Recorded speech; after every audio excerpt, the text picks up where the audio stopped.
Right, bro, so I'm going to talk about how you use compounding in building muscle and losing fat.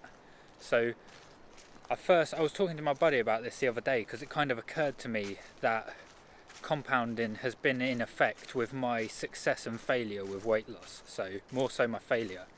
So I first came across this idea when I was learning about money and investing, and I think this is quite a popular Warren Buffett quote. He says, Warren Buffett, he's about 150 years old, really old dude, who's got loads of money. I think he's a billionaire. And he invested at a very young age and just let his money accumulate. And there's probably luck and other things involved, but he's an investor, so that's his thing.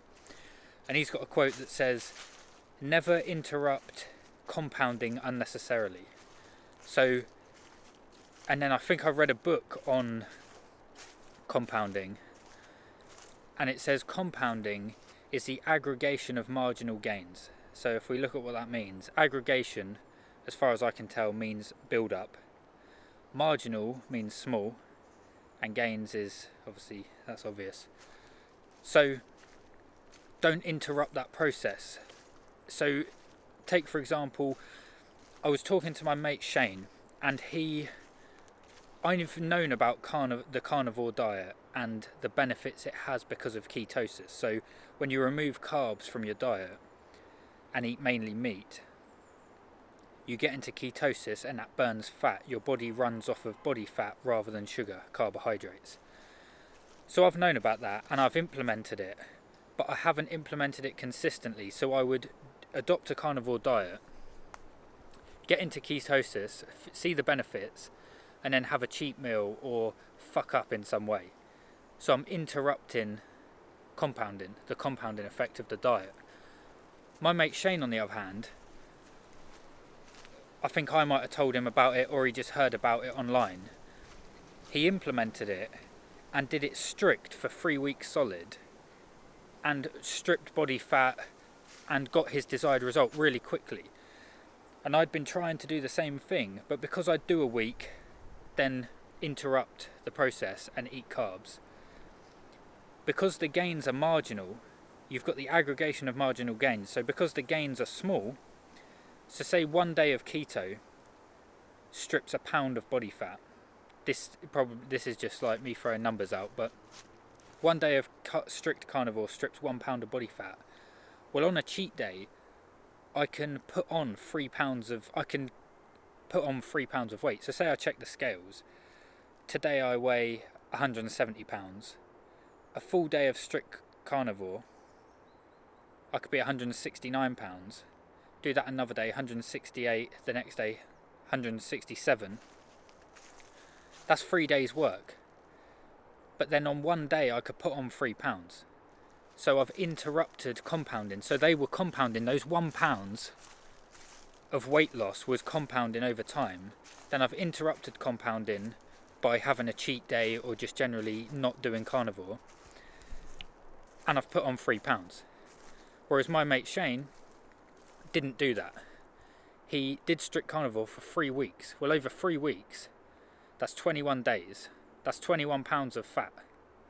Again, I'm just using the numbers as an example, but when I've done strict carnivore, my weight has done that. I've lost a pound consistently, and then it obviously tapers off because of diminishing returns. But the point is, and this is sort of like a life philosophy, this isn't just investing or weight loss specifically. You can do this with building muscles. So if you hit the gym and you train with high intensity and get a certain weight and then rest correctly, the next time you train that body part in that way with the same parameters, you're going to be stronger. Now, if you interrupt that by switching to a different training style, you don't do high intensity, you now do high volume, or you don't eat in a calorie surplus, or you take 3 weeks off from the gym, well, you're going to reverse that effect. So whatever gain you've made, you now have interrupted the compounding effect. So this goes with everything, and because they're small gains, you don't really notice it until afterwards. So for me, I've been on like the weight loss journey for many years, and it was because I would eat clean. With me, it was a Monday to Thursday thing. So on Monday, I would start the diet, and I would be consistent and disciplined until about Thursday, and then I would always fuck up on a Thursday. But the Thursday fuck up was larger than the compound effect of Monday to Thursday. So Monday, Tuesday, Wednesday, Thursday, I had 4 days of compounding. That could be a 4-pound weight loss. And then the Friday, like if I say fuck up on a Thursday and eat on Friday, I could put on 4 pounds in one day. Then I do another 4 days. So if I'd have just let those 1 pounds compound, this is why I factor in cheat meals now. Before I used to try and say, right, I'm never eating junk food ever again. And it had the opposite effect that I was looking for. It makes you binge rather than be consistent and let the compounding increase. So you can get away with an odd cheat meal every now and then because you're not interrupting compounding as much as if you might put on 1 pound on a cheat day that you factored in, but you might put on 4 pounds on a cheat day that wasn't even meant to be a cheat day. You've just fucked up. So compounding is very powerful, and once you start seeing the results of compounding, it snowballs. So for example, my friend said to me, he was like, you'll get to a point when you've lost enough weight where your body will naturally sit at a certain fighting weight, and you'll actually struggle to gain weight. And I've always been a binge eater, overeater, so to me it was just unfathomable that I would get to a point where I don't need to consciously act on maintaining or losing weight.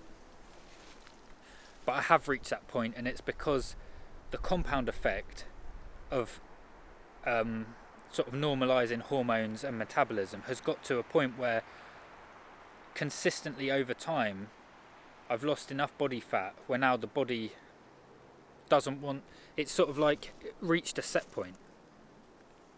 But that wasn't some big effort, that was compounding, that's slow over time. So yeah, you don't want to do just a crash diet where you lose 3 stone in a day. You want to consistently compound that over time. And it's the same with the gym. You don't do one heavy workout and add on 10 pounds of muscle.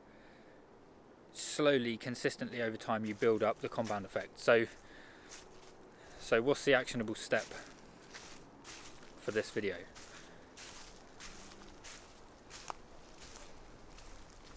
Let me think.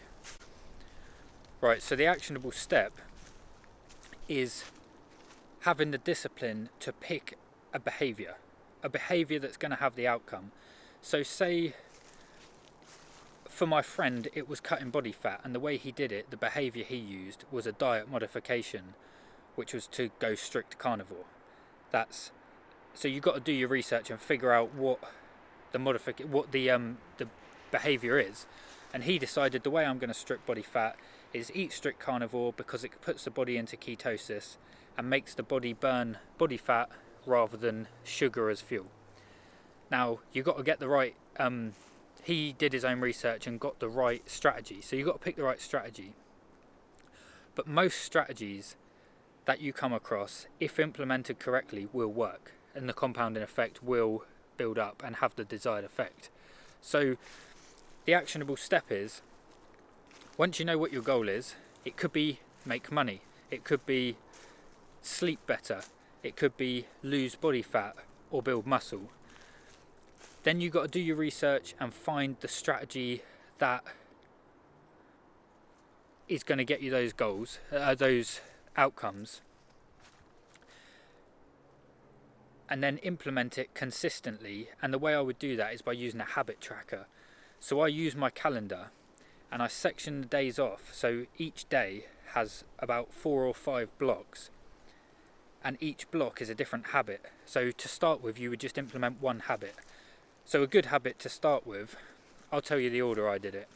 The first habit I started implementing and tracking was cold showers.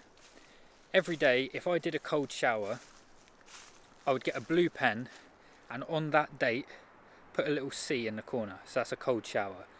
And then your calendar will have these little blue C's all down every day that you've done a cold shower. The next habit I implemented was hydration. I had to make sure I would drink 2.4 litres of water each day. So then I had a box, and I'd get a green pen and do a line, just strike out the box. So every day my calendar would have a green line and a blue C. And if I didn't do it, I'd put a red line, so you can see the contrast of what habits you're consistently doing. Those aren't really very measurable, so you're not going to really notice the difference on those. But on things that are, so say it's money, you're trying to compound the saving of money. If you try and save £5 a day, every day that you do the behaviour, which is save £5, you mark on your calendar with a green line. The colours on the calendar, the amount of green lines, is going to equate directly to the amount of money you've got saved at the end of the month. So 28 days in a month times £5, you can calculate by the amount of green lines how much money you would have compounded and saved. Whereas if on a day, so the way this sort of applies to compounding, if you save £5 for 3 days, that's £15. But you could spend £15 in one day. That's how you set yourself back. So Monday I saved a fiver, Tuesday I saved a fiver, Wednesday I saved a fiver, Thursday I spent 15 quid. Well, you've wasted 4 days. You didn't have to, now you've got to save, the next day you've got to save £20 just to get back to where you would have been. So I hope I explained that well, but so the actionable step is choose your goal, choose a habit that's going to get you that goal, and then track the habit using your calendar and a green line. Every day you do the habit, green line. Every day you don't, red line. And you'll see visually whether or not you're implementing compounding. So very useful, but I just couldn't figure out why my mate had stripped body fat a lot quicker than I had.